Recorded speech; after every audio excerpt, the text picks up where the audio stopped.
اسی آس میں اسی امید میں پوری رات گزاری. پورے صحابہ کا یہی حال تھا. صبح جب ہوئی دوڑے دوڑے نبی کریم صلی اللہ تعالیٰ علیہ وسلم کی جلوں میں حاضر ہوئے. اللہ کے حبیب صلی اللہ علیہ وسلم کے ہاتھ میں پرچم تھا, جھنڈا تھا, اب جنگ کے لیے روانہ کرنا تھا. نبی کریم صلی اللہ علیہ وسلم کے سامنے صحابہ کی فوج ہے.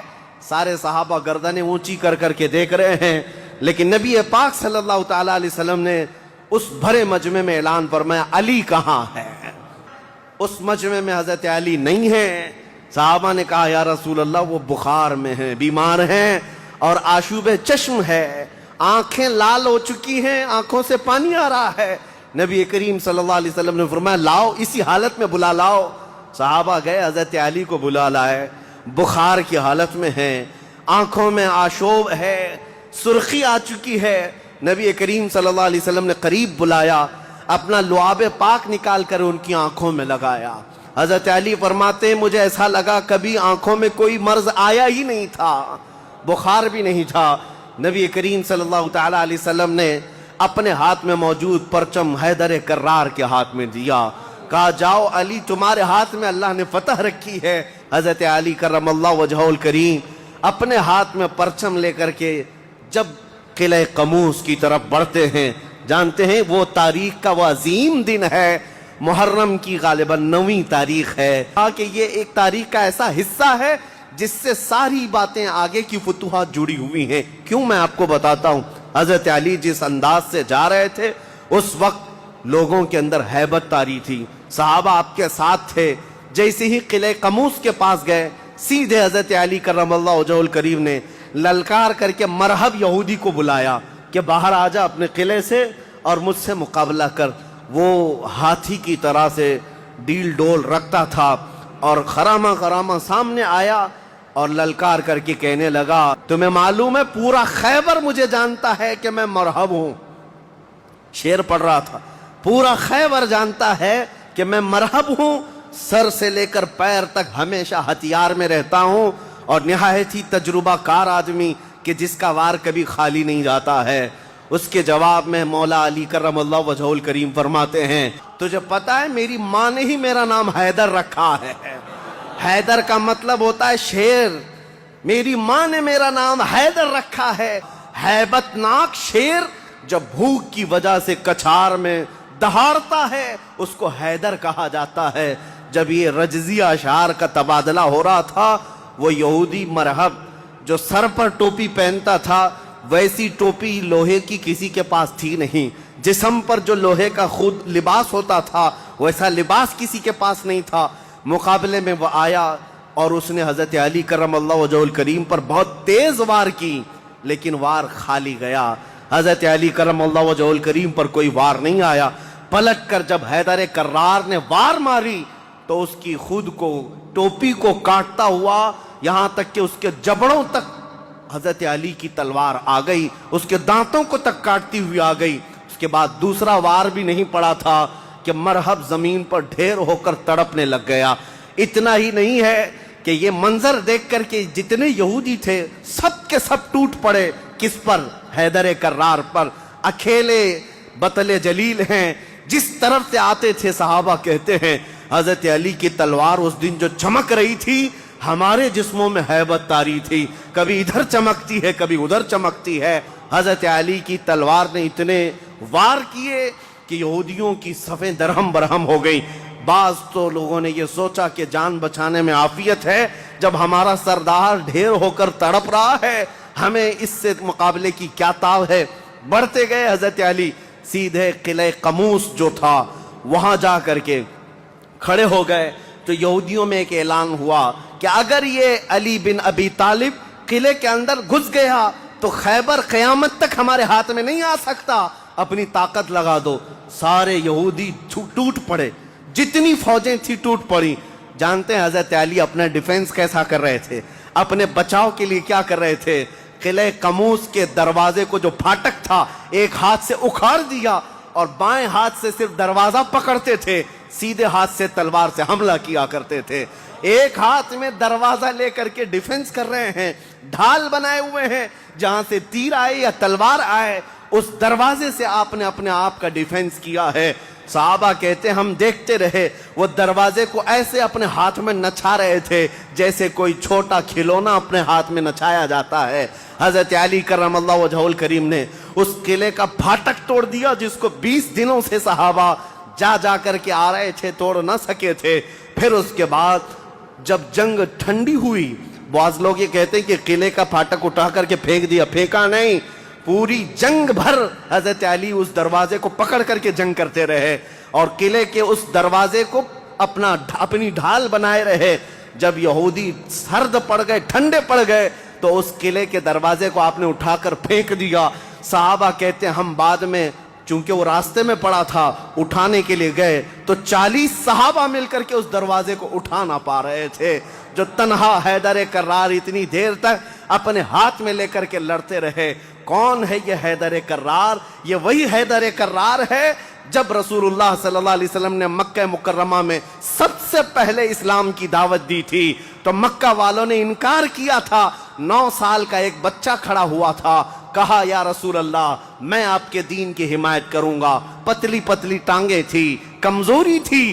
رسول اللہ نے اس 9 سال کے بچے کو دیکھا اور سینے سے لگایا اور بارگاہ رب العزت میں عرض کیا کہ مولا اس کی ٹانگوں میں اور اس کی بازوؤں میں تو طاقت عطا فرما۔ وہ 9 سال کا بچہ جب 25 سال کا ہو گیا تو فاتح خیبر بن کر کے نکلا، حیدر کرار بن کر کے نکلا۔ اسی لیے سچ کہا ہے جس نے کہا ہے شاہ مرداں شیر یزداں قوت پروردگار، لا فتح الا علی لا سیف الا ذوالفقار۔ عزیزان گرامی وقار، یہ خیبر فتح ہوا، جیسے یہ خیبر فتح ہوا صحابہ میں اتنا جوش بھر گیا تھا، نہ قلعہ قموس باقی رہا، نہ مرحب باقی رہا۔ اور خیبر کو جو مولا علی نے اس وقت توڑا تھا، 14 صدیاں گزر گئی، آج تک یہودیوں کا اس میں داخلہ نہ ہو سکا تھا۔ یہودیوں کو پتا تھا ایک بار علی اس میں داخل ہو گیا تو قیامت تک خیبر ہمارے ہاتھ میں نہ آ سکے گا۔ میرے عزیزو، خیبر فتح ہونے کے بعد اب عدل مصطفیٰ کو بھی دیکھو۔ نبی کریم صلی اللہ تعالیٰ علیہ وسلم، یہ وہ یہودی ہیں جو ساری جنگوں میں جڑ کا کام کرتے رہے، جڑ کا کام کرتے رہے، لوگوں کو بھڑکانے میں، حضور کے خلاف دشمنی پر ابھارنے میں، پیسہ بہانے میں، سب کام کرتے رہے۔ آج سب ٹوٹ کر بکھر گئے۔ نبی کریم صلی اللہ تعالیٰ علیہ وسلم کو اب کیا کرنا تھا؟ حضور صلی اللہ علیہ وسلم نے دوسرے دن جب صحابہ سے مشورہ لیا، صحابہ نے عرض کیا جیسے ان کو مدینے سے بھگایا گیا تھا، خیبر سے بھی نکال دیں، یہاں سے بھی نکال کر ان کو جلا وطن کر دیں۔ لیکن وہ مصطفیٰ کریم صلی اللہ تعالیٰ علیہ وسلم جو عظیم اخلاق لے کر کے زمین پر تشریف لائے، خیبر کے یہودیوں سے پوچھا کہ تم کو جلا وطن کیا گیا تھا اور تم نے بار بار ایگریمنٹ توڑا، معاہدے توڑے، اب یہاں سے بھی تمہیں جلا وطن کرنے کا مشورہ آیا ہے صحابہ سے۔ یہودیوں نے رونا دھونا شروع کیا اور کہا آپ اللہ کے نبی محمد مصطفیٰ صلی اللہ علیہ وسلم عدل کے شہ سوار ہیں، ہمیں موقع عطا کریں، ہم خیبر چھوڑ کر جانا نہیں چاہتے، ہماری زمینیں ہمیں دے دیں، لیکن سال بھر میں جتنی بھی اس کی آمد ہوگی اس کا آدھا ہم مدینے پہنچا دیں گے، کھجوریں ہوں، فصلیں ہوں۔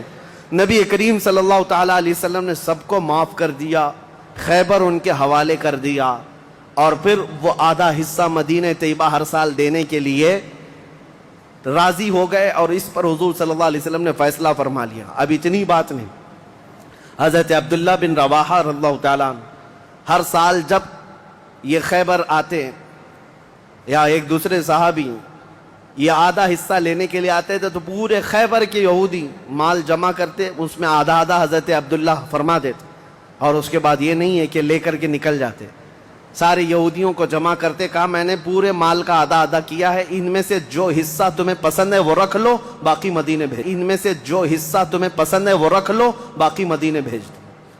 یہودی کہتے ہیں ایسا عدل ہم نے کہیں دیکھا ہی نہیں کہ ہمیں پہلے کہہ دیا جائے، ورنہ کوئی بھی ہوتا حاکم تو اچھا مال اٹھا لیتا اور برا مال چھوڑ کے چلا جاتا۔ یہ رسول اللہ کے صحابہ تھے، کہتے جو تمہیں پسند ہے وہ رکھ لو، جو چھوٹ گیا وہ مدینے بھیج دو۔ اتنے ہونے کے باوجود بھی حضور صلی اللہ تعالیٰ علیہ وسلم کے ساتھ انہوں نے کیا کیا؟ حضور 3 دن کے بعد خیبر سے نکل رہے تھے، زینب نام کی خاتون تھی جس کا شوہر قتل ہو گیا تھا، وہ حضور صلی اللہ تعالیٰ علیہ وسلم کے پاس بڑی محبت لے کر کے آئی، بہت محبت کے ساتھ، اور یوں کہا کہ میں آپ کی پیروکار ہوں، بڑی مشتاق تھی آپ کے دیکھنے کی، آپ میرے گھر تشریف لائیں۔ حضور صلی اللہ تعالیٰ علیہ وسلم کو اور کچھ صحابہ کو اس نے اپنے گھر پر دعوت کی، اور دعوت کیا کیا، کھانے میں اور گوشت میں نہایت ہی خطرناک زہر ملایا، اور حضور صلی اللہ تعالیٰ علیہ وسلم کو زہر دیا۔ جو صحابہ موجود تھے حضور صلی اللہ علیہ وسلم کے ساتھ دعوت میں، جیسی حضور نے پہلا لقمہ اٹھایا، جو گوشت کی بوٹی تھی یا جو لقمہ تھا، وہی بول پڑا رسول اللہ صلی اللہ علیہ وسلم کہ مجھ میں زہر ملا ہوا ہے۔